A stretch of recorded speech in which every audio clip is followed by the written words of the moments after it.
তো hey everyone, back to my channel. সবাইকে জানাই গুড মর্নিং। সকাল সকাল উঠে চলে গেলাম একটু ইয়োগা করতে। বন্ধুরা সবাই চলে গেছে মাঠে, এসে দেখি সবাই ইয়োগা করছে, আমি শুধু লেট হয়ে গেছি।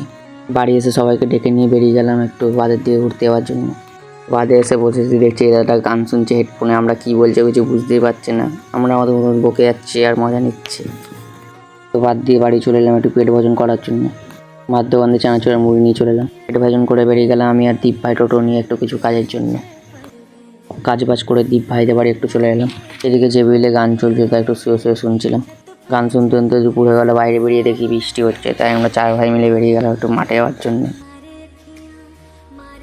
যদি বৃষ্টি হচ্ছে, এদিকে রাস্তা হালকা হালকা জল জমে গেছে। ক্লাবে বসে থাকতে থাকতে এরা একটা ফুটবল নিয়ে চলে এসেছে খেলার জন্যে। তো এরা তিনজন বৃষ্টিতে ভিজে ভিজে ফুটবল খেলছিল, আমাকেও জোর জবরদস্তি নামিয়ে নিল, আমিও নেমে গেলাম একটু খেলতে। তো এই বৃষ্টিতে ফুটবল খেলার একটা আলাদাই মজা। তো যারা ফুটবল প্রেমিক তারাই বুঝবে এই মজাটা কি। সন্ধ্যেবেলা সবাই মিলে বেরিয়ে গেলাম একটু কিছু খাওয়া দাওয়া করতে। থ্যাঙ্কস ফর ওয়াচিং এভরিওয়ান, সবাইকে জানাই বাই বাই।